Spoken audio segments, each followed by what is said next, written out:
मुनि पुंगव श्री सुधासागर जी महाराज के बहुचर्चित कार्यक्रम जिज्ञासा समाधान के पुण्यार्जक हैं श्रीमती आभा, श्री विनय Jain, Shrimati Maitri, Shri Vivek Jain, baby Avishka Jain, Shrimati Ayushi, Shri Sambhav Jain, Delhi. Wavetex fabric private limited, Ahmedabad, Gujarat.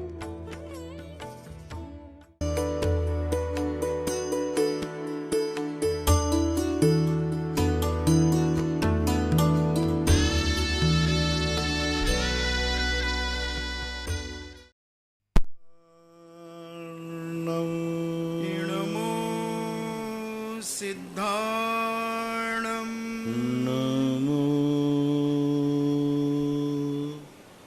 आयर्याणं नमो आयर्याणं नमो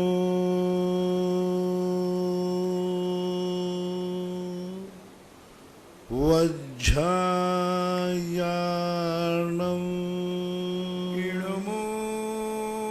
उपझायाणं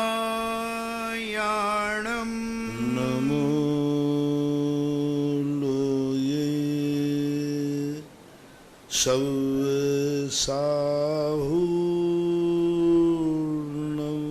नमो लोये सव्यसाहूर्णं। पंच परमेष्टि भगवान की जय। आचार्य श्री गुरुवर कुंद कुंद महाराज की जय। आचार्य श्री गुरुवर विद्यासागर महाराज की जय।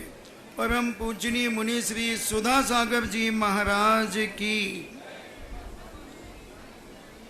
नमोस्तु। महाराज, पूनम गुना से पूछती हैं कि महाराज जी सभी पुद्गल स्पर्श रस गंध वर्ण से सहित हैं, फिर जल में गंध और वर्ण क्या है, अग्नि में रस क्या है? चक्के देख लो, अग्नि में कौन सा स्वाद है चक्के देख लो। तुम कहोगे चखोगे तो जीभ जल जाएगी। कुछ स्वाद ऐसे होते हैं जो रसना इंद्री की पकड़ में नहीं आते। पारिशेष न्याय से जाना जाता है कि जब रूप है तो वहाँ चारों हैं, कोई ना कोई स्वाद उसमें है। जल में भी कोई ना कोई रंग है, स्वाद है, स्पर्श है, गंध, सब कुछ है। एक चीज जहाँ पाई जाए वहाँ सभी चारों रहते हैं। ये अविनाभावी संबंध कहलाता है। जहाँ एक है वहाँ चारों हैं, ऐसा। नमोस्तु महाराज जी। छवि जैन रोहतक से पूछती हैं, इष्टोपदेश की 32वीं गाथा में दृश्यमान लोकावत का अर्थ क्या है? लोकवत यानी जैसा 3 लोक मत है, दृश्यमानस्य लोकवत। परोपकृतिम उत्सर्ज्य है, परोप जो कृति है उसको छोड़कर स्वपरोपकार भव, यानी मात पर के कार्य करना, पर के ही उसमें लगे रहना, अपना कोई हित नहीं करना। परोपकृतिम उत्सर्ज्य स्वपरोपकार परो भव, इसलिए तू स्व और पर के उपकार के लिए तो उपकुर्वन् परस्यज्ञो दृश्यमानस्य लोक, जो पर का दे करने वाला है। जैसे लोग सारी दुनिया को, लोक को जानता है लेकिन अपनी आत्मा को नहीं जानता, उस जानने से क्या फर्क पड़ने वाला है? कुछ भी नहीं पड़ने वाला। सारी दुनिया को जान रहा है लेकिन अपने को नहीं जानता। सारी दुनिया का उपकार करता है, सबके कार्य करता है और स्वयं के कार्य नहीं करता है, उसके लिए यहाँ उदाहरण दिया गया। नमोस्तु। सविता जैन गांधीधाम से पूछती हैं कि महाराज जी, मुनिपना आत्मा की वैभाविक पर्याय क्यों है, जबकि सम्यक दर्शन, सम्यक ज्ञान, सम्यक चारित्र्य तो आत्मा के सर्वभाविक गुण हैं?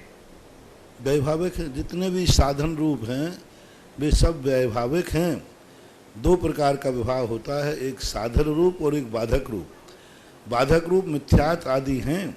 सम्यक दर्शन, ज्ञान, चारित्र्य आत्मा के स्वभाव नहीं है, ये तो आत्मा को स्वभाव प्राप्त करने के साधन है। आत्मा का स्वभाव तो ज्ञायक स्वभाव ही है, रत्नत्रय नहीं। इसलिए पूज्यवर अमृतचंद सूरी महाराज ने श्री प्रवचन सार में रत्नत्रय को अकिंचित कर कहा कि रत्नत्रय अकिंचित कर है, क्योंकि विभाव है। शुद्ध उपयोग भी विभाव ही है, क्योंकि शुद्ध उपयोग जो है तात्कालिक एक अंतर मुहूर्त को होता है, खत्म हो जाता है। स्वभाव हमेशा त्रिकाली होता है। तात्कालिक जो होते हैं ये सब विभाव की कोटि में आते हैं। इसलिए शुद्ध उपयोग कहो, सुपयोग कहो, रत्नत्रय कहो, मुनिव्रत कहो, ये सब एक दिन छूट जाएंगे। जो छूट जाते हैं वे सब विभाव की कोटि में आते हैं। मंजू गोधा सूरज से पूछती हैं, नमोस्तु महाराज जी, मेरी जिज्ञासा है दुपक्वाहार में कौन सा आहार आता है और इसमें क्या दोष लगता है? दुपक्व आहार का अर्थ होता है दुष्ट पक्व आहार, है ना। उसको जला दिया, जल गया, अधिक पक गया, इतना पक गया कि वो सड़ गया, अग्नि में इतना पकाया कि वो जल गया। तो ऐसा जला हुआ जो भोजन है, जला हुआ आहार है, अति पका हुआ आहार भी नुकसानदायक होता है। जैसे कोई सब्जी है, ज़्यादा पक जाए तो कड़वी हो जाएगी, रोटी ज़्यादा पक जाए तो नुकसानदायक होती है, ऐसा मान लीजिए। जलज अग्रवाल मेरठ से पूछते हैं, मुनि श्री को तमाम नमोस्तु, क्या वैश्य कुल का व्यक्ति आचार्य श्री से दीक्षा ले सकता है? ये निर्णय सार्वजनिक नहीं हो सकते, अपवाद मार्ग है ये। तात्कालिक परिस्थितियों में जैना जो आचार्य होते हैं वे तुरंत निर्णय करते हैं। अभी तक तो जब भी इस प्रकार के अन्य कुलों में जन्मे हुए लोग या अन्य जाति में जन्मे हुए लोग एक दो बार दीक्षाएं दी, उनके रिजल्ट अच्छे नहीं आए, क्योंकि उनका जो संस्कार होता है जन्मजात का, वो संस्कार जाता नहीं। एक दो बार हुआ हमारे संघ में भी, एक दो अदर लोगों को दीक्षाएं दी गई, लेकिन उसके रिजल्ट अच्छे नहीं आए। उसके रिजल्टों में पश्चाताप ही हुआ, क्योंकि उनका रिजल्ट जो है सम्यक रूप से वो समर्पित और श्रद्धान्वित नहीं हो पाते। ना वे गुरु को समझ पाते, ना भगवान को समझ पाते, किसी को नहीं समझ पाते। कुचित कदाचित अच्छे भी हुए हैं, अन्य लोगों के शास्त्रों में ऐसे वर्णन है, लेकिन वर्तमान के परिवेश में हमारे संघ में एक दो लोगों की ऐसी स्थिति बनी, लेकिन उनके रिजल्ट अच्छे नहीं आए। इसलिए इसको हम मार्ग नहीं बना सकते। ये तात्कालिक परिस्थितियों को देख करके जो आचार्य होते हैं वे ही निर्णय लेने में समर्थ हैं। नीरज जैन उड़ीसा से बामरा निवासी पूछते हैं कि महाराज नमोस्तु, पंचकल्याण करवा करके भगवान को अपने मंदिर जी में रखवाने की विधि क्या होनी चाहिए और क्या क्या करना चाहिए? उन परिवार को क्या दान देना चाहिए, कौन से विधान करवाना चाहिए, और क्या भक्तांबर जी विधि मंत्रों के साथ दीप प्रज्वलित कर सकते हैं? कृपया मार्गदर्शन करें। जब भगवान की प्रतिष्ठा हो गई तो नगर में बड़े गाजे बाजे के साथ प्रवेश कराना चाहिए, विधान आदि भी होना चाहिए। नवीन वेदी है तो फिर वेदी शुद्धि होगी, प्राचीन वेदी पहले से शुद्ध है तो कम से कम शांति विधान तो होना ही चाहिए, कुछ जाप तो होना ही चाहिए। और जिनके द्वारा बैठाले जाते हैं उनको नियम से मंदिर में ध्रुव फंड देना ही चाहिए। मूर्ति बैठाने के बाद पहली बात तो उस मूर्ति को हमने दूसरे की वेदी पर बैठाला,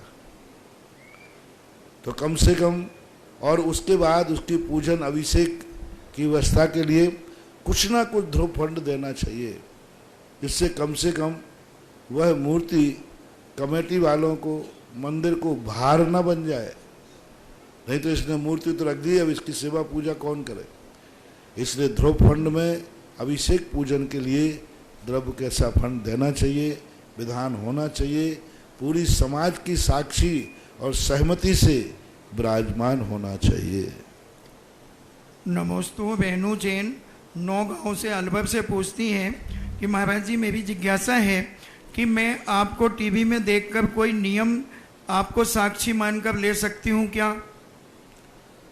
मजबूरी में कोई बात नहीं, क्योंकि जहाँ हो सामने ही लेना चाहिए, लेकिन मजबूरी है, तुम यहाँ तक नहीं आ सकते हो तो लेने में कोई बाधा नहीं, ले सकते। पीयूष जैन बड़ा गांव धसान से पूछते हैं, नमोस्तु गुरुदेव, क्या देव, नारकी और त्रियंच गति के जीव भी समुद्घात करते हैं या नहीं? समुद्घात तो सभी कर सकते हैं, देव भी करते हैं, शुक्लेशा वाले भी देव समुद्घात करते हैं, नारकी तो करते ही हैं, वेदना समुद्घात, कसाय समुद्घात, मारणांतिक समुद्घात, और ये 3 समुद्घात चारों गतियों के देव करते हैं। वेदना भी कर सकते हैं और कसाय समुद्घात भी करते हैं और मारणांतिक भी करते हैं। वैक्रियक, आहारक और केवली समुद्घात, ये 3 समुद्घात अलग अलग है। वैक्रियक समुद्घात जो है वो देव और नारकी करते हैं, विशेष रूप से देव ही करते, क्योंकि नारकी लोग अपने मूल शरीर को ही परिवर्तित करते हैं, लेकिन जो देव लोग होते हैं मूल शरीर के अलावा पृथक विक्रिया करते हैं। आहारक समुद्घात जो है यह मात मुनिराज ही करते हैं, 6ठे गुणस्थान वर्ती मुनिराज, और केवली समुद्घात 13वें गुणस्थान वर्ती केवली करते हैं, और 3 समुद्घात सभी जीव करते हैं। नमोस्तु एडवोकेट अशोक जैन नसीराबाद से पूछते हैं, नमोस्तु महाराज जी, आचार्य ज्ञान सागर जी महाराज ने सुदर्शनोदय महाकाव्य में बताया है कि जब सुदर्शन के पिता ने सुदर्शन के जन्म का समाचार सुना तो वे सर्वप्रथम जिन मंदिर गए और बहुत भक्ति से पूजा की तथा सत्पात्रों को दान दिया। उसके बाद प्रसूतकर ग्रह में जाकर नवजात शिशु को जिन गंधोदक लगाया। तो क्या आचार्य ज्ञान सागर जी महाराज इस मत के समर्थक थे? शिशु जन्म का सुआ लगने का समय प्रसूत का ग्रह से नवजात या उसकी माता के पास जाने के बाद से शुरू होता है। पहली बात है कि राजाओं को इस प्रकार के सुआ सूतक के नियम लागू नहीं होते। सेठ सुदर्शन जो हैं उनके पिताजी एक बहुत बड़े राजा भी रहे हों, सेठ भी रहे हों। दूसरी बात है कि वहाँ पर जो भक्ति का विशेष प्रदर्शन किया गया कि भक्ति के रूप में हो सकता है उन्होंने पूजन पाठ आदि करने की अपेक्षा करवाई हो तो भी ये संभव है, क्योंकि यह कथन मिलता तो है। इस कथन को तो हम यही मान सकते हैं कि उस समय वो इतने बड़े आदमी राजा लोग होते हैं, राजा लोगों को अपना ग्रह का सुआ सूतक नहीं लगता है, क्योंकि राजा जो है एक सारी प्रजा को अपना कुटुंब मानता है, इसलिए राजाओं को ये सब चीज़ें नहीं लगती हैं। अब ये अपवाद मार्ग है, क्यों, कैसे, किस विवक्षा में दिया, इसको हम आगम का रेफरेंस देकर के प्रमाणिक नहीं कर सकते हैं, एक अपवाद मार्ग ही मानना चाहिए। निर्मल जैन मिर्ची अशोकनगर से पूछते हैं, नमोस्तु महाराज जी, मेरी जिज्ञासा है कि अनंत भगवान जब 13वें गुण स्थान में होते हैं तब क्या उनके आत्मा के प्रदेशों में संकोच विस्तार होता है क्या? बराबर होता है, संकोच विस्तार होता ही, क्योंकि उनके स्पंदन होता रहता है।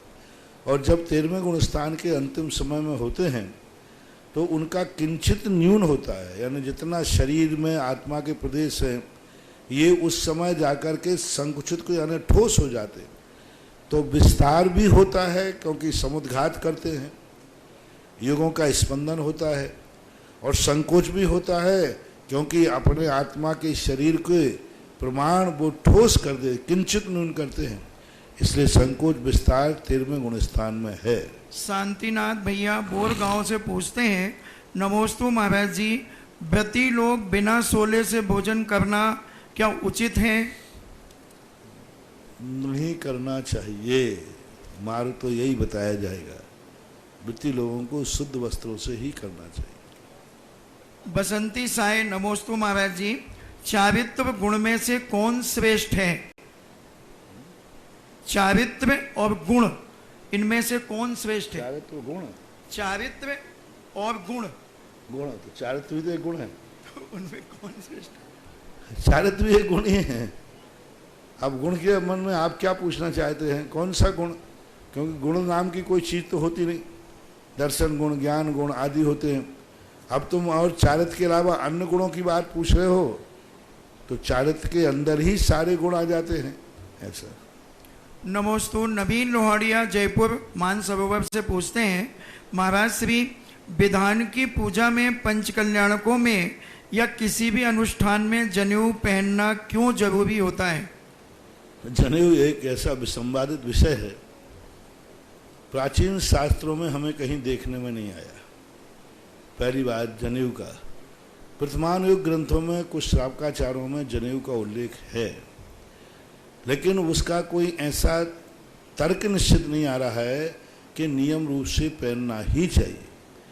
मात्र एक श्रृंगार के रूप में पूज्यवर जिनसेन स्वामी ने उसे श्रृंगार के रूप में दिया। सबसे पहले भरत चक्रवर्ती ने जो जनेऊ को तुम कहते हो उसे स्वर्ण सूत्र माना, यानी जो 14 श्रृंगार पुरुष के हैं उनमें एक सोने का एक लर यहाँ कंधे से डाल करके नीचे तक डाली जाती है, तो वो एक श्रृंगार के रूप में लिया।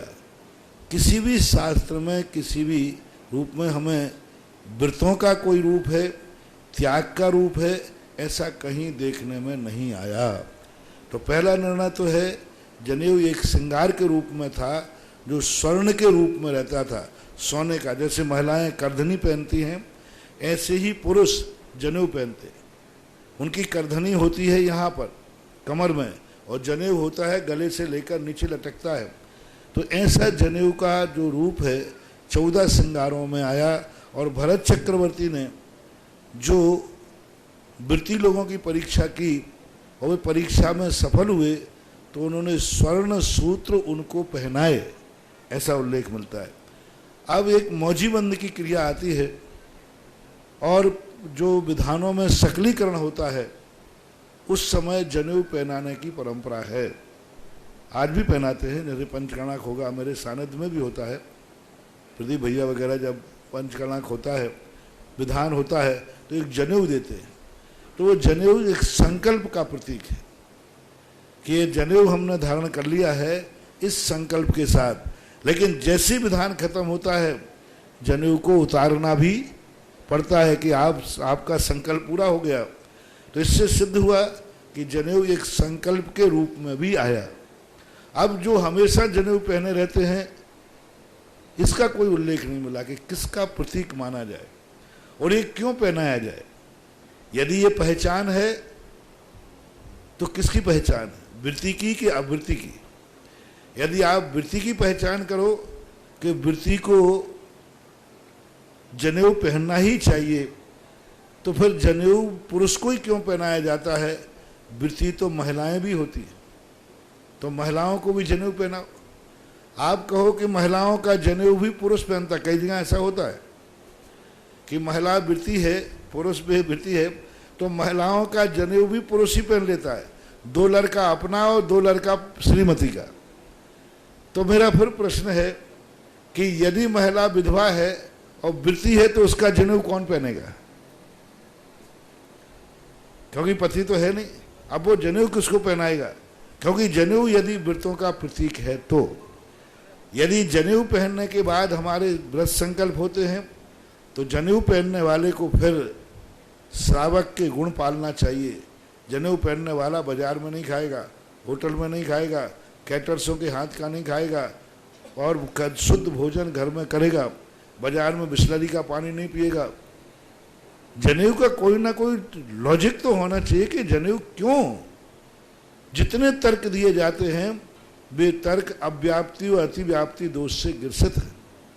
उसका कोई एक ऐसा ठोस कारण नहीं है कि यही पहनेगा तभी वह कहलाएगा। जैसे साधु को पिछी है, अनिवार्य हो गई, ऐसे श्रावक को जनेऊ है तो फिर हर श्रावक को पहनना चाहिए। और हर श्रावक पहनना, यदि हार देने के लिए जनेऊ है तो जो हार देवे सबको जनेऊ पहनना चाहिए। लेकिन कोई उल्लेख ऐसा मिला नहीं कि पहले के लोग, राजा महाराजा लोग जनेऊ पहनते थे। मूलाचार में कहीं भी उल्लेख नहीं आया कि जनेऊ पहनने वाले से ही आहार लेना। कहीं भी वृत्ति शास्त्रों में इतने शास्त्र लिखे गए, ये नहीं कहा गया कि प्रतिमा लेने के बाद जनेऊ पहनना ही चाहिए। तो ये एक ऐसी परंपरा है जिसका उल्लेख है भी शास्त्रों में, लेकिन वो कोई तर्कपूर्ण, युक्तिपूर्ण और सर्वमान्य नहीं है। यूँ मान लो सभी आचार्यों ने इस परंपरा को स्वीकार नहीं किया। किसी ने कर लिया है, किसी ने नहीं कहा। तो हम तो यही कहते हैं, कोई पहन लेता है तो मैं मना नहीं करता, लेकिन किसी को पहनाता नहीं। कोई पहन लेता है तो मना नहीं करता, भाई ठीक है पहने, अच्छी बात। बस इतना जरूर करूंगा कि जनेऊ पहनने के बाद कम से कम होटल में न खावे। जनेऊ पहनने के बाद वो रात में चारों प्रकार के अन्न जल का त्याग हो। जनेऊ पहनने के बाद कम से कम शादी ब्याह बारातों में न खावे। कम से कम जनेऊ की मर्यादा रखना चाहिए, इतना तो जरूर मैं कहूँगा। बाकी ना तो मैं उतरवाता हूँ और ना मैं पहनवाता हूँ। एक सामान्य परंपरा है, चल रही है। नमोस्तु। कन्नौज से ज्ञानेंद्र जी पूछते हैं, गुरुदेव 24 भगवानों में सभी भगवान के चिन्ह पशु एवं पक्षियों के ही हैं, ऐसा क्यों? सभी भगवानों के पशु पक्षियों के हो ऐसा तो नहीं, हमने सातिया भी है, कलश भी है, बहुत सारे चिन्ह हैं, वज्रदंड भी है, तो ऐसे बहुत सारे, शंख भी है। लेकिन पशुओं के अब वो चिन्ह हैं क्योंकि पशुओं के शरीर के अंदर कोई चिन्ह आदि होते हैं तो ज्योतिष शास्त्रों में उन्हें मांगलिक मानते हैं। मनुष्यों का चिन्ह है तो मांगलिक नहीं माना जाएगा, लेकिन पशुओं के चिन्हों को मांगलिक मान करके परंपरा चलती आई है। इसलिए नमोस्तु। नीरज सेठिया अयोध्या जी से पूछते हैं, एक पड़ोसी का दूसरे पड़ोसी के बीच क्या कर्तव्य होना चाहिए? पड़ोसी को पड़ोसी का व्यवहार होना चाहिए, एक दूसरे के ऊपर विश्वास, एक दूसरे के संकट में काम आना, एक दूसरे का सहयोग देना, एक दूसरे की परेशानियों का पड़ोसी का अर्थ यही होता है। बोले परम पूज्य मुनि पंगु 108 श्री सुधा सागर जी महाराज की जय। ऑनलाइन जिज्ञासा के पश्चात उपस्थित श्रावकों जिज्ञासाओं के लिए आप देख रहे हैं जिज्ञासा सुभाष नगर भीलवाड़ा से ऑनलाइन सभी टीवी के दर्शकों का हार्दिक स्वागत है। प्रथम जिज्ञासा के लिए श्रीमान प्रकाश चंद जी जैन पाटनी साहब और तय रहेंगे श्रीमती अंजू जी जैन पाटौदी।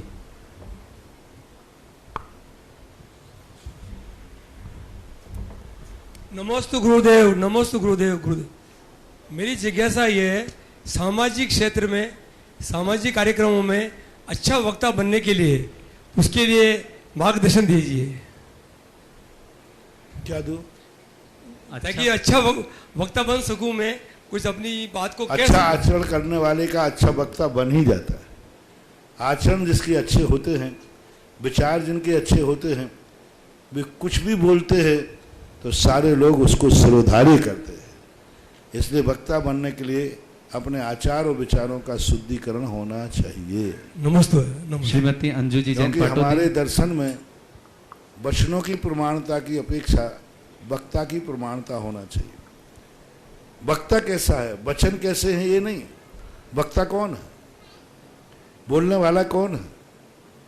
तो बोलने वाला यदि प्रमाणक है तो हमारे आचार्यों ने कहा वो कुछ भी बोलता है वह सब प्रमाणक है। और वक्ता यदि स्वयं प्रमाणक नहीं है, आचार विचारों से रहित है, तो सत्य भी बोले तो भी वह प्रमाण की कोटि में नहीं आता। श्रीमती अंजू जी जैन पाटौदी और तैयार रहेंगे श्रीमान महावीर जी जैन सेठी साहब। नमोस्तु गुरु, माइक चालू करें। नमोस्तु गुरुदेव, नमोस्तु। महाराज जी, अक्सर ऐसा क्यों होता है जिसकी हम सबसे ज़्यादा कदर करते हैं या उसको सम्मान देते हैं या ज़्यादा समय देते हैं, अक्सर उनके चेहरे क्यों बदल जाते हैं? हमारे नेचर के कारण,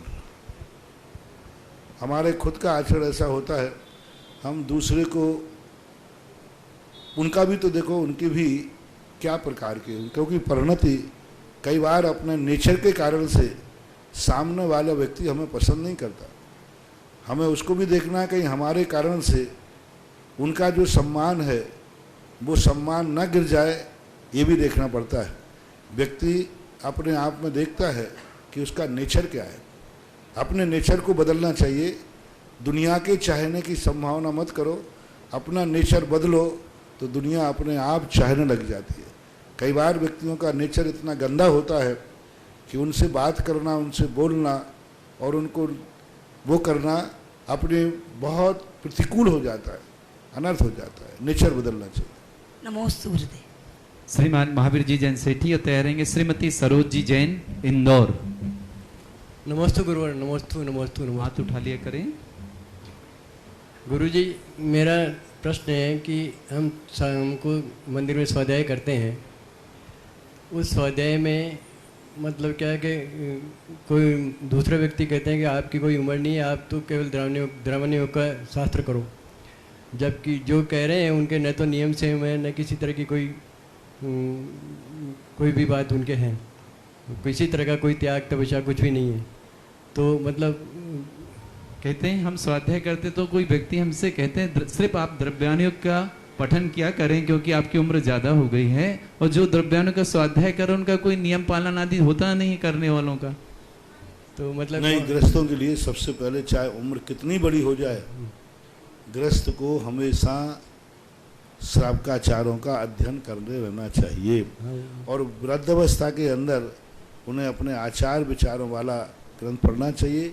द्रव्यान योग का मैं निषेध नहीं कर रहा हूँ, लेकिन द्रव्यान योग जिन जिन ने ग्रस्तों ने पढ़े उनके कभी चारित्र लेने के भाव नहीं होते, संयम लेने का भाव। एक बार व्यक्ति ने कहा, एक समय सार को पढ़ने वाले बहुत अध्यात्म प्रेमी थे वो, उन्होंने कहा महाराज जी, लोगों में समय सार के प्रति लोगों में घृणा क्यों हो गई, समय सार को लोग बहिष्कार क्यों करने लगे?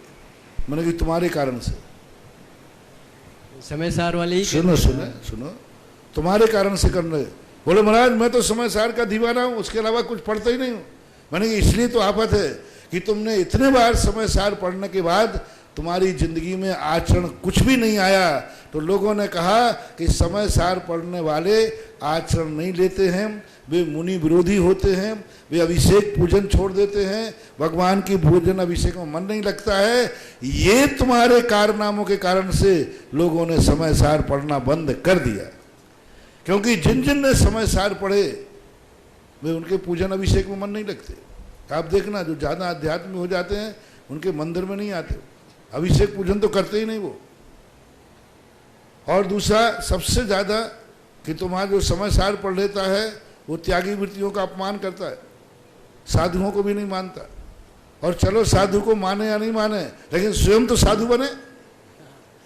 दूसरे को माने या नहीं माने, लेकिन स्वयं भी साधु बने।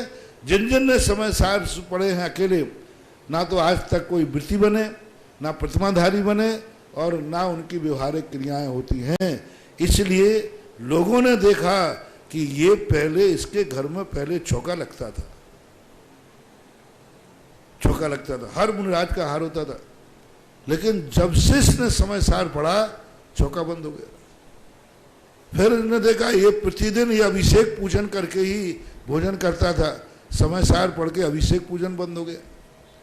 पहले नियम व्रत पालन करता था वो भी बंद हो गई, पहले माला फेरता था वो भी बंद हो गया।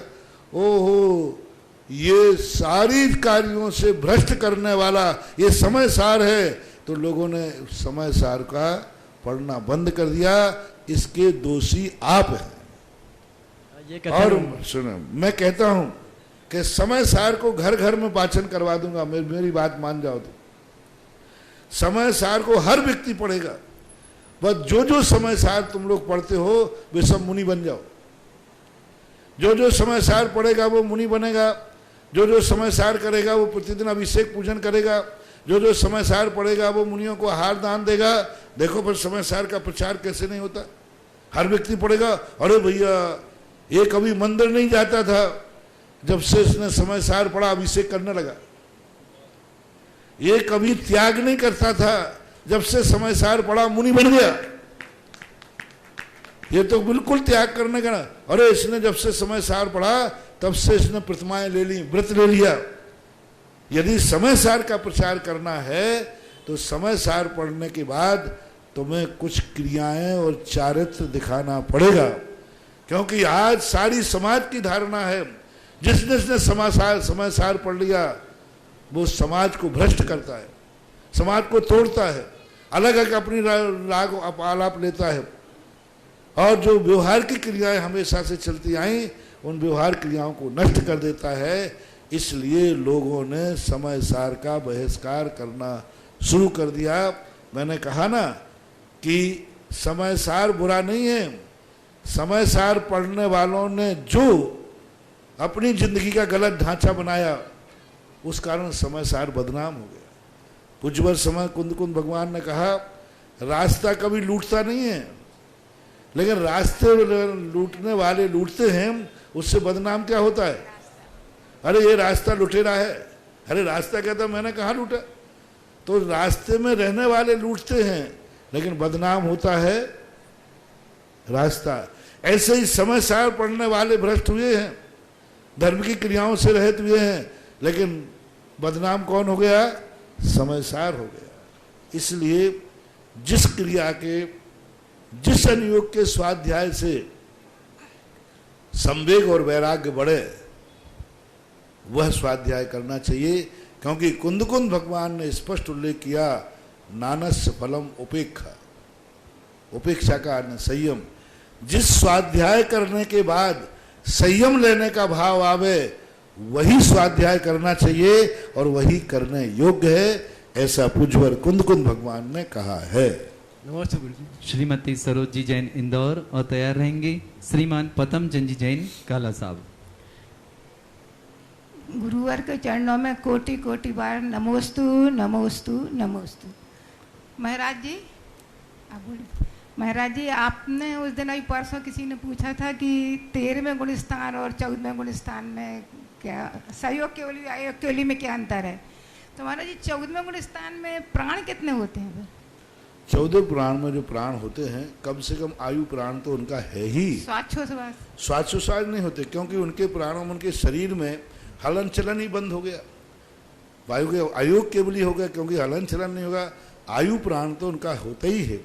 फिर उपचार से यदि अपन मान लेते हैं तो कोई बाधा नहीं, लेकिन मूलतः आयु प्राण ही मानना चाहिए। काय भी नहीं मानेंगे?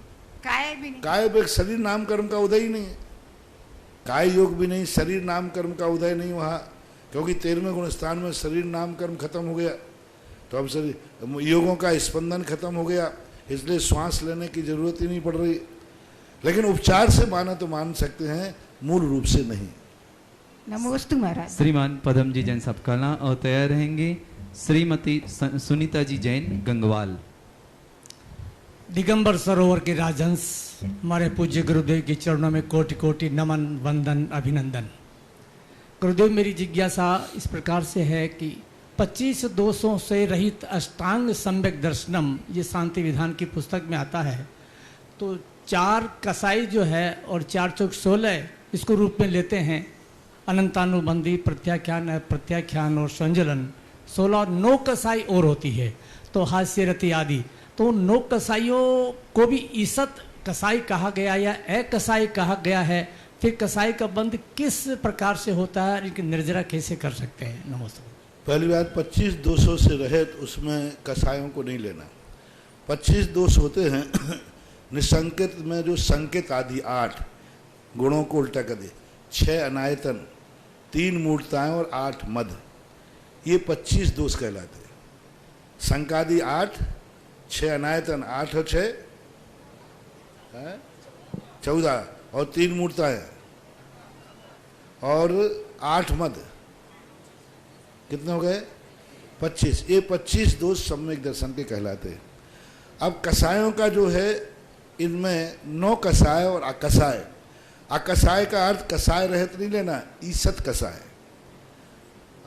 किंचित अर्थ में आता है, और उसको किंचित कसाय इसलिए कहते ईसत है क्योंकि वो मूल कसाय के बिना काम नहीं करते। यदि मूल कसाय का उदय नहीं है तो कसाय का भी उदय नहीं है। इसलिए मूल कसाय के साथ में काम करती हैं, स्वतंत्र रूप से काम नहीं कर सकती हैं, इसलिए इनको ईसत कसाय कहते हैं। 9 कसाय भी इनका नाम है। क्रोध, मान, माया, लोभ तो अपने स्वतंत्र कसाय काम कर लेते हैं, लेकिन हसास रति आदि के साथ इन 4 कसायों में से कोई ना कोई कसाय का उदय होगा, तभी वे 9 कसाय अपना कार्य करती हैं। ऐसे। नमस्ते गुरुदेव। श्रीमती सुनीता जी जैन गंगवाल और तैयार रहेंगे श्रीमान संजय जी जैन पहाड़िया। नमोस्तु महाराज जी। महाराज जी, हम सभी पूजाओं में, भजनों में ये पढ़ते हैं कि निज में रहना ही सुख है और पर में दुख है, तो हम गृहस्थ जीवन में रहते हुए निज में कैसे रहें? ये स्वरूप बताया गया। जैसे कहा गया, अच्छे पढ़ने में ही सुख है, बात तो सही है, लेकिन सभी फिर अच्छे पढ़ते क्यों नहीं है? तो ये मार्ग है कि निज आत्मा को ही प्राप्त करना है, लेकिन सभी निज आत्मा प्राप्त करना है। ग्रस्त कभी निज आत्मा में लीन हो ही नहीं सकता।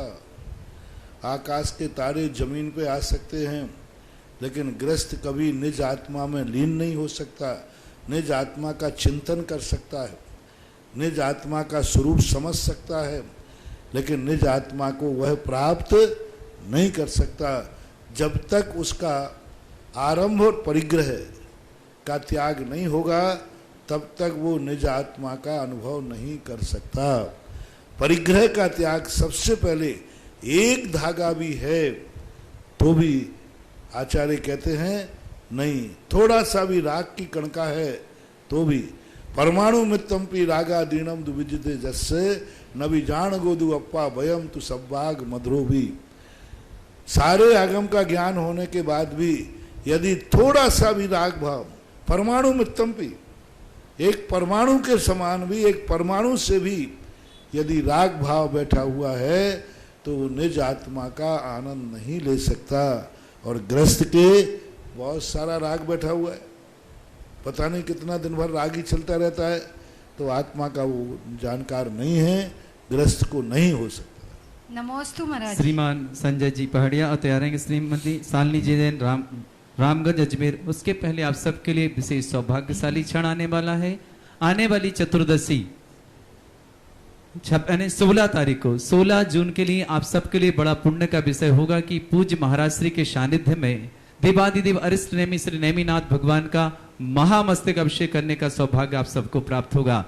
पिछली चतुर्दशी अपन ने सबने किया था, देवादिदेव शांतिनाथ भगवान का मोक्ष कल्याणक महाराज जी का सानिध्य आपको नहीं था, और आपकी कॉलोनी सुभाष नगर में देवादिदेव अरिष्ट नेमी मूलनायक भगवान है, उनका 1008 कलशों के माध्यम से अभिषेक करने का सौभाग्य जो भी लेना चाहते हैं ऑनलाइन के माध्यम से संपर्क करें, या यहाँ के लोकल भीलवाड़ा के लिए विशेष सौभाग्य कि गुरुवर के मुखारबिंद से वो 1008 रिद्धि मंत्र निकलेंगे और आप कर पाएंगे महा शांति धारा और 1008 कलशों से रिद्धि मंत्रों से अभिषेक।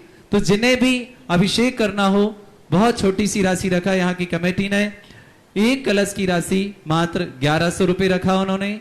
यदि आप चाहते हैं कि मेरे तरफ से 108 रिद्धि मंत्र हो, 108 महाराष्ट्र के नाम के आगे लगते हैं 108 गुणों के, तो 108 कलश के लिए मात्र आपको एक श्रीफल 1 कलश 11 श्रीफल के माध्यम से कार्य कर सकते हैं, यानी 1,11,000 के माध्यम से 108 कलश कर सकते हैं।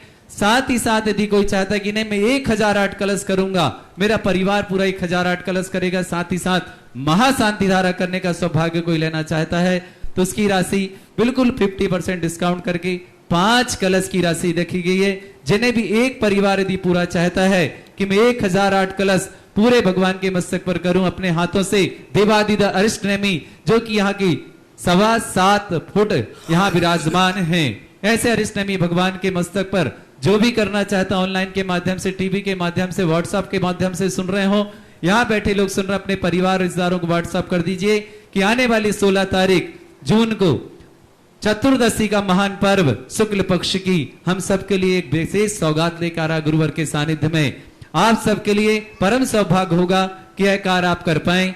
जरूर करें, 1 कलश करें, 108 कलश करें, 1008 कलश करें, सभी जरूर अवश्य करें।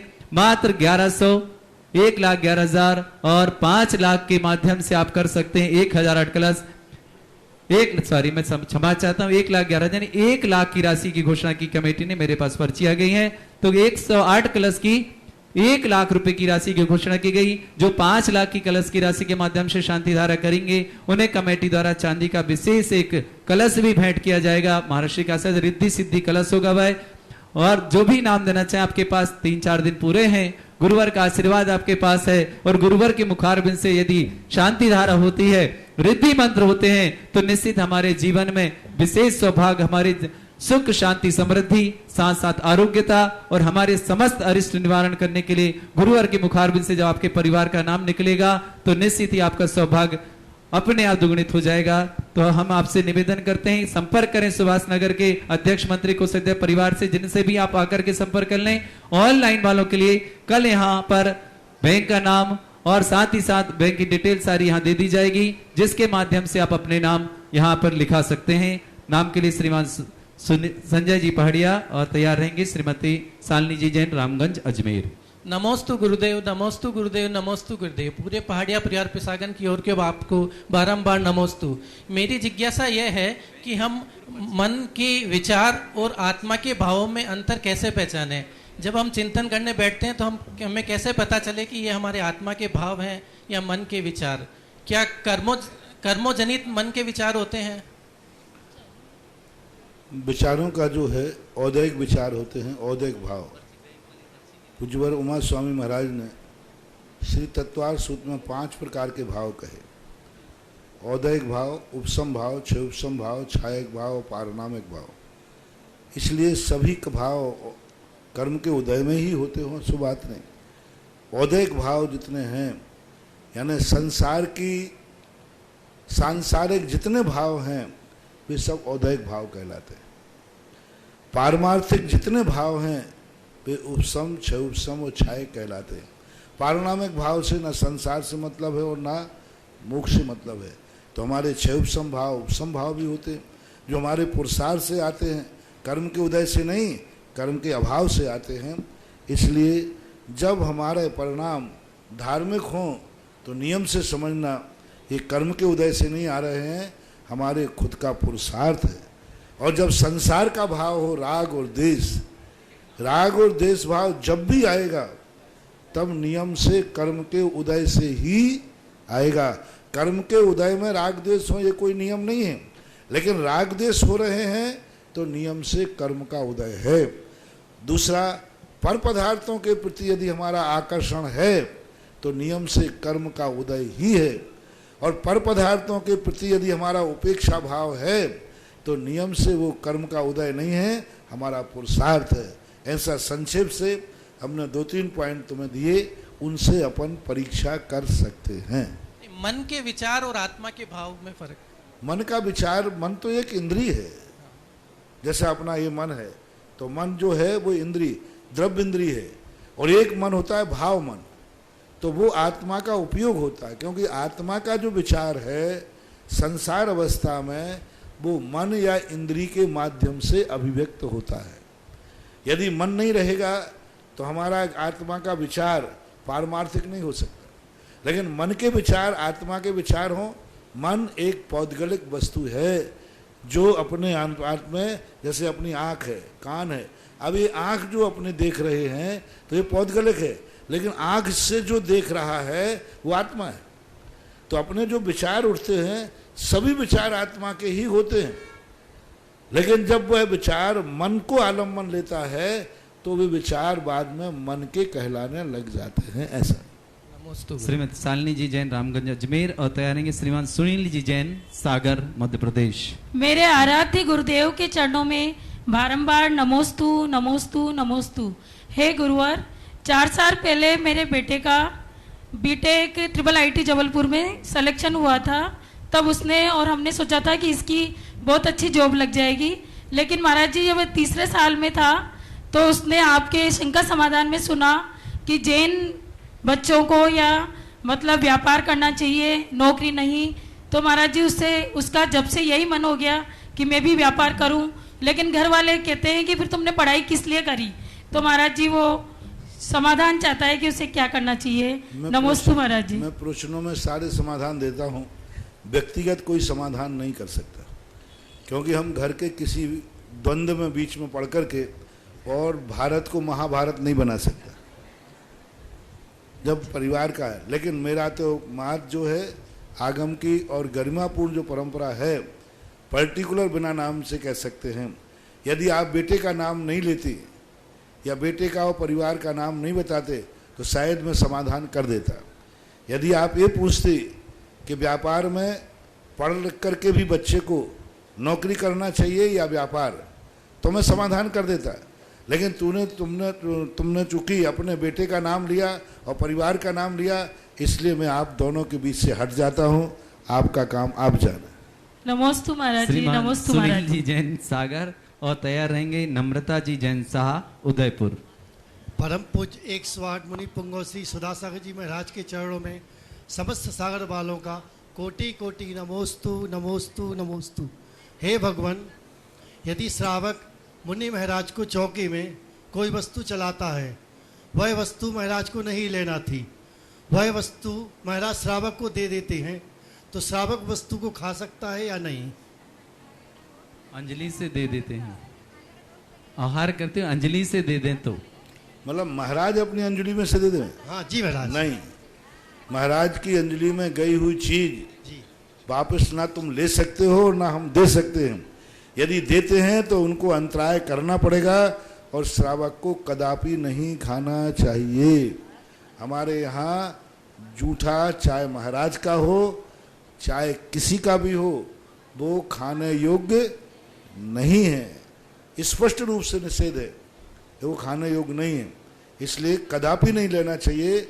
और कोई महाराज देवे तो लेना नहीं चाहिए, और जबरदस्ती देवे तो स्वयं खाने की अपेक्षा पशु पक्षियों को डाल देना चाहिए। पशु पक्षियों को डाला जा सकता है, लेकिन जैन श्रावक मुनिराज की अंजलि में आहार के समय का दी हुई वस्तु को खाने के काम कदापि नहीं ले सकता। महान दोष है महाराज को भी और श्रावक को। महाराज, किंतु ऐसी परंपरा चल पड़ी हर जगह। मैंने कह दिया ना, मैं आगम बता सकता हूँ, पर्टिकुलर नाम नहीं। श्रीमती नम्रता जी शाह उदयपुर और तैयार रहेंगे श्रीमान सुदेश कुमार जी जैन कासलीवाल। नमोस्तु गुरुवर, नमोस्तु। जब अपन 12 भावना का पाठ करते हैं तो उसमें संसार भावना आती है, तो हम गृहस्थों को क्या भाव करते हुए हमें पाठ करना चाहिए? संसार भावनाओं को पढ़ते हुए, सभी भावनाओं को पढ़ते हुए तद्रूप तो तुम पूर्णता हो नहीं सकते, पूर्णता त्याग कर नहीं सकते, लेकिन कम से कम श्रद्धा का विषय बन जाए, आस्था का विषय बन जाए कि मैं जो कर रहा हूँ ये गलत है। गृहस्थों को 12 भावना पढ़ने का मूल कारण है, जिस कार्य को वो गलत नहीं मान रहे हैं, वो ये मान रहे हैं कि नहीं ये तो गृहस्थों के लिए छूट है, उनको ये ज्ञान आ जाए कि कोई भी छूट दी जाती है वो कमजोरी का प्रतीक होती है। यानी तुम कोई त्याग नहीं कर पाए इसलिए छूट दे दी गई, लेकिन छूट देने का अर्थ नहीं है कि वो धर्म हो गया, वो दोष तो माना ही जाएगा। तो कम से कम जो गृहस्थ में कार्य कर रहे हो, करते समय तुम्हें ये महसूस हो जाए कि ये जो मैं कर रहा हूँ ये मेरा स्वभाव नहीं है, नहीं करना चाहिए, लेकिन मैं क्या करूँ, मेरी मजबूरी है। श्रीमान सुदेश जी कासलीवाल तिलक नगर तैयार रहेंगे। उसके बाद श्रीमती रेणुका जी जैन। और जिन्होंने ऑनलाइन के माध्यम से सुना, टीवी वाले एक बार हमारे इस तरफ फोकस करके यहाँ के बैंक अकाउंट वगैरह के नाम और नंबर दिखा दें, जिससे कि जो ऑनलाइन में देख रहे हैं, जिन्हें भी नेमिनाथ भगवान के, अरिष्ट नेमिनाथ भगवान के शांति धारा अभिषेक में अपने पार्टिसिपेट करना है, भाग लेना, और वहां दूर से रह करके भी अपने तरफ से अभिषेक और शांति धारा करानी है, तो ऑनलाइन के माध्यम से बुकिंग करा सकते हैं। साथ ही साथ जो बाहर से आएंगे उनको यहाँ रुकने आदि की व्यवस्था भी कमेटी द्वारा की जाएगी। आकर के पुण्यार्जन करें, अपने चतुर्दशी पर्व को विशेष मनाएं। और जिज्ञासा के लिए कासलीवाल जी। नमस्ते महाराज जी, नमस्ते महाराज जी। माइक पास में करें, ठीक करें माइक, हाँ मुंह के पास लगा लें, चालू है। हाँ नमस्ते महाराज जी। आदि व्याधि और उपाधि में अंतर बताइए। आदि, व्याधि और उपाधि। आदि कहलाती है एक प्रकार से अपने अंदर के संक्लेश परिणाम, आदि बहुत परिणाम, आदि आकुलता है, आकुलता है। और व्याधि कहलाती है पीड़ा। दोनों में अंतर है। आदि यानी आकुलता, ये मुझे मिल जाए, ये मिल जाए, ये मिल जाए, यानी ख्वाब सजाना दुनिया भर के। और व्याधि यानी पीड़ा होना, जैसे कांटा लग गया तो ये व्याधि कहलाती। और उपाधि कहलाती है कि अपने स्वरूप को छोड़ करके अन्य वस्तुओं को, अन्य आदि स्थितियों को अपने सुख का साधन मानना। जैसे उपाधि का अर्थ सब मकान, जायदाद, परिवार, कपड़े, घोड़ा, गाड़ी, ये सब उपाधियां हैं। और एक सामान्य उपाधि है अपन के, आपके बहुत बड़ी बड़ी उपाधियां, राजा महाराजा, बहुत सारी उपाधियां स्वीकार करना। सामने वाला उपाधि दे रहा है और स्वयं उपाधि चाह रहा है, दोनों में बहुत अंतर होता है। तो ये सारी जितने भी कर्म, नौ कर्म हैं, इनको अपनी जिंदगी का स्वभाव मानना, साधन मानना, इनको मरते दम तक छोड़ना नहीं, इसको उपाधि बोलते। पूज्यवर कुंद कुंद भगवान ने प्रवचन सार में परिग्रह को उपाधि कहा। बंदो धूमो विदिदो यदि समणो छटिया सब्बम, तो उन्होंने कहा ये उपाधि जो है ये सारे परिग्रह आदि सब उपाधि में आते हैं। नमोस्तु महाराज जी, नमोस्तु तो महाराज जी। और इनके बाद तैयार नमोस्तु रहेंगे महाराज श्रीमान पूनम चंद जी जैन सेठी साहब। महाराज जी, पूज्य क्षमा सागर महाराज जी के मुख से एक संस्मरण सुना था वर्णी जी का कि वो हमेशा अपनी जो द्रव चढ़ाते थे उसमें किशमिश का उपयोग करते थे। तो उनसे पूछा आप ऐसा क्यों करते हो, तो कहते हैं इतना नरम फल है कि अपना हृदय भी ऐसा नरम होना चाहिए फल चढ़ाने के लिए। ये व्यक्तिगत विचार हो सकता है, कोई आगम का कोई ऐसा विचार नहीं। महाराज जी, तो हमें ऐसा चढ़ाना चाहिए या ये कुछ पंथ में तो नहीं आता कि 13 पंथी चढ़ा सकते हैं कि 20 पंथी चढ़ा सकते हैं? मेरा तो एक ही कहना है, जिसको चढ़ाने के बाद चींटियां लगने की संभावना ज्यादा हो वो चीज नहीं चढ़ाना चाहिए। 13 पंथ तो 20 पंथ तो छोड़ो, वो तो विवाद का कारण है। बस इतना, अहिंसा तो दोनों धर्म मानते ना। जिस चीज को चढ़ाने के बाद नियम से चींटियां आएंगी ही आएंगी, ऐसी वस्तुएं नहीं चढ़ाना चाहिए। आप किसमिस आदि ये चढ़ाएंगे तो नियम से चींटियां आएंगी क्योंकि गीला तो हो गए, धोगे कि नहीं उसको? धोके चढ़ा, धोना तो पड़े, और धोते ही नियम से चींटियां तो आएंगी। इसलिए ऐसी चीजों को नहीं चढ़ाना चाहिए। श्रीमान पूनम चंद जी जैन सेठी साहब और तैयार रहेंगे मणि जी जैन सुभाष नगर। श्रीमती मणि जी जैन। नमोस्तु गुरुवर, नमोस्तु गुरु, नमोस्तु गुरु। गुरुवर, मेरा प्रश्न ये है कि आपने नवग्रहों की पूजा का निषेध तो किया महाराज जी, लेकिन नवग्रहों की पूजा तो नहीं करनी चाहिए। लेकिन आजकल क्या होता है, नवग्रहों को मनाने पूजा करने के लिए, जैसे शनिवार को मुनीश्वरनाथ भगवान की, रविवार को पार्श्वनाथ भगवान की, बुधवार को शांतिनाथ भगवान की, क्या ये पूजा करना मिथ्यात्व की श्रेणी में आता है? हर चीज को मिथ्यात्व मत कहो। वो 24 भगवानों में तो फर्क कर रहा है। हाँ, 24 से तो नहीं हट रहा है। हाँ महाराज जी, हमारे शास्त्रों में कहा क्षयोपम सम्यक दृष्टि बूढ़े की लकड़ी के समान है। बूढ़ा आदमी लकड़ी को छोड़ तो नहीं रहा है लेकिन कांप रहा है। ऐसे ही क्षयोपम सम्यक दृष्टि 24 भगवानों के बाहर तो नहीं जाएगा, लेकिन 24 भगवानों में भेद करेगा। शांतिनाथ शांति के दाता, पारसनाथ संकट के हरता, तो बेचारे पुष्पदंत महाराज, श्रीयांशनाथ भगवान, तो ये क्या बोले महाराज जी देखो मैं इनकी बुराई नहीं कर रहा हूं, लेकिन शांति के दाता तो जब सारे लोग शोरगुल कर रहे हो तो अकेले शांतिनाथ भगवान की जय क्यों बोलते हो? अजितनाथ की बोलो, संभवनाथ की बोलो। और जब तुम शांति विधान करते हो तो शांतिनाथ को ही उनमें क्यों लेते हो? तो ये साइकोलॉजी इफेक्ट कहलाता है, कोई ना कोई ऐसा। बाकी वो 24 भगवानों के बाहर नहीं जा रहा है। हम इसको मिथ्या तो नहीं कहेंगे, लेकिन ये उत्कृष्ट भी नहीं है, ये उत्कृष्ट भी नहीं है, ये सराग दशा है, ये उसकी कमजोरी है।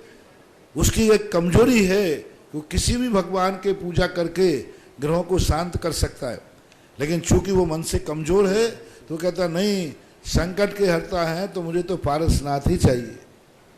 तो ये जो भेद होता है ये मिथ्यात्व की कोटि में नहीं जाएगा, लेकिन इसी को ही धर्म मान लेना, अन्य भगवान को भगवान नहीं मानना, ये फिर मिथ्यात्व की कोटि में आएगा। क्योंकि अलग अलग प्रकार का ग्रस्त संसारी प्राणी भगवानों में भेद करता है, गुरुओं में भेद करता है, मंत्रों में भेद करता है, लेकिन मंत्र बीतरागी से बाहर नहीं जाएगा। लेकिन मंत्र में भेद करेगा कि नहीं? नमोकार मंत्र है, ये शांति मंत्र है, ये ऐसा है, तो इस प्रकार के होता है। तो महाराज जी किसी भी भगवान की पूजा करें तो ग्रहों की शांति हो सकती है? मतलब हो सकती, अपना पावर चाहिए। मैंने आज सुबह ही कहा था भगवान में नहीं, भगवान की भक्ति में चमत्कार है। भगवान में नहीं, भगवान के नाम जपने में चमत्कार है।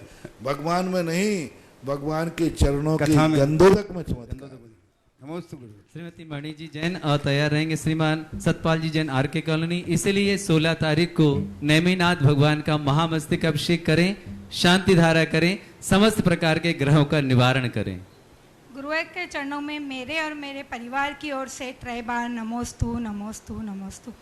गुरुवर, जब साधु समागम होता है तो हम चौका लगाते हैं। ऐसे में कुछ श्रावकगण हमारे चौके में फल या कुछ अन्य सामग्री देकर जाते हैं। तो जब हमारा चौका खाली रहता है तो उसका उपयोग चौका लगाने वाला करता है। तो महाराज जी, ऐसे में क्या उसे निर्माल्य का दोष लगेगा? देने वाले से देते समय पहली बात तो कहना था, हमारे यहाँ सब माल है, सब सामान है, कोई कमी नहीं है। वो कहे नहीं मुझे तो देना ही है, तो स्पष्ट कह देना चाहिए कि यदि सुधा सागर नहीं आए तो स्वयं सागर खाएंगे। तो महाराज जी फिर निर्माल्य, हाँ नहीं कोई दोष नहीं, कह दो भाई देखो महाराज जी नहीं आए तो फिर हम ये जो आपका दिया हुआ भोजन जो सामान है हम लोग खाएंगे। वो कहते हाँ हाँ आप लोग खाना, तो फिर कोई दोष नहीं है। मान लीजिए आप रख गए, महाराज ने मान लो कोई चीज़ नहीं ली, वो फल रख गया, महाराज ने फल नहीं लिया या महाराज नहीं आए, तो स्पष्ट रूप से कह देने के बाद फिर कोई दोष नहीं है, क्योंकि उसने अनुमति दे दी।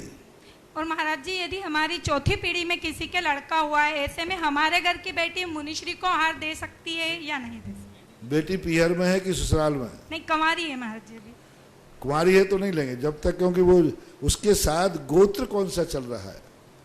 यदि गोत्र उसका पीहर का चल रहा है, मतलब माँ बाप का चल रहा है, तो वो माँ बाप के घर में है, तब तक हम उससे भी नहीं लेंगे।